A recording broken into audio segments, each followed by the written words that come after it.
Puta, sobrang blessed ko, tol. Sobrang paborito ko ni God. Na ito yung upuan ko. Di ba may kaharap kang estudyante dito? Itong upuan na to, nandito yung pinakamatalino sa amin. Okay. Na lahat ng sagot niya, aninag na aninag talaga. Ang sagot, di ba, ang sagutan lang naman yung Shady.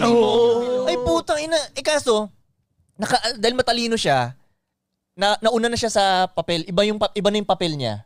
Okay. Natapos niya na yung sinasagutan ko, basically. Second page na siya. So, nakita ko yun.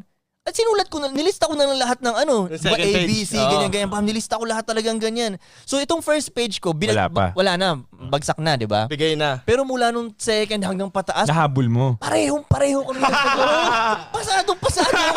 Sabi ko, puta, buti na lang po. Ina mo ka. Thank you, Lord. Puta, inang yan. Akala ko di na ako makakapag-college. Puta, inang yan. Yun, pasado ako. Inang yan. Diskarte o diploma. Oo, puta, ina. Sobrang blessed kita.